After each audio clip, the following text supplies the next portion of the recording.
Setibanya di rumah Eyang, mereka lalu dipersilahkan masuk. Eyang lalu berjalan menuju kamar yang akan diisi oleh mereka bertiga. Di rumah Eyang, hanya ada 2 kamar. Apa tidak apa-apa jika kalian tidur bertiga dalam satu kamar? Tidak apa-apa kok, Yang. Kami memang suka tidur bersama-sama. Baiklah kalau begitu, silahkan tidur di kamar ini ya. Maaf kalau tempatnya sempit dan berantakan. Mereka bertiga pun lalu masuk ke kamar tersebut. Hari sudah semakin gelap, dinginnya malam, dan suara keheningan malam membuat mereka terjaga sepanjang malam.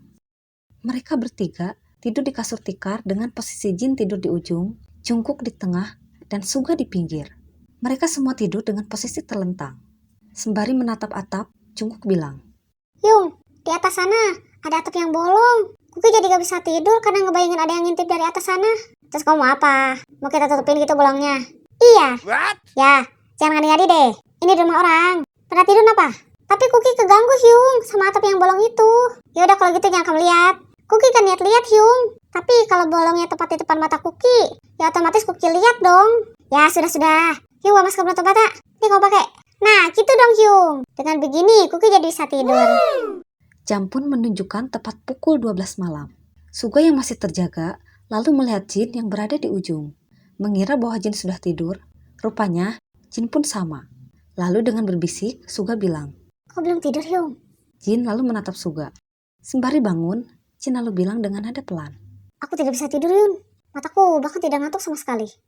Melihat Jin yang terbangun, Suga pun ikut bangun. Sama, Hyung. Mata Yungki juga masih seger. Padahal ini sudah tengah malam. Jin lalu menatap atap yang bolong. Mengingat ucapan yang Jungkook katakan soal atap tadi, Jin lalu bilang pada Suga, Ya, kenapa aku sekarang merasa terganggu dengan bolongnya atap itu ya? Seperti yang dikatakan Jungkook, bagaimana kalau tiba-tiba ada yang ngintip dari balik atap yang bolong itu? Hyung jangan berpikir yang aneh-aneh deh. Mungkin gara-gara itu juga Hyung jadi gak bisa tidur.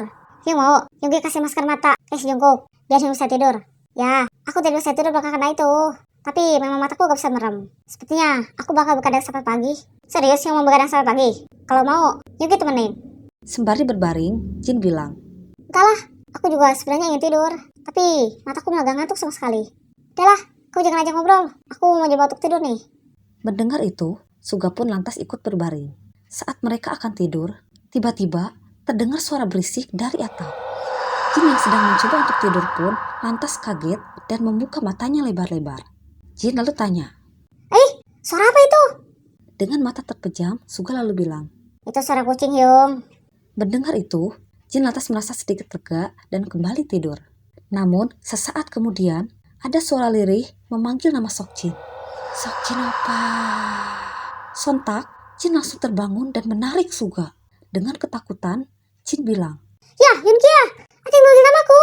Ya, bangun. Suga yang masih ngantuk lantas mengatakan, Ya, Hyung berisik banget sih. Tidur aja napa? Lama banget.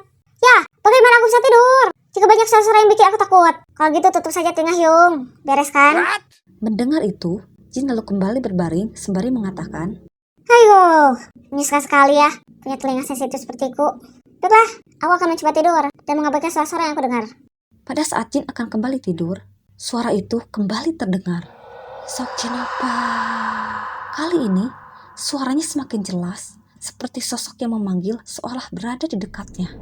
Jin lalu menutup telinganya, mencoba untuk tidak mendengarnya. Namun, semakin ia menutup telinganya, semakin jelas terdengar suaranya. Hingga akhirnya, Seokjin dengan perlahan membuka matanya dan mengecek asal suara tersebut.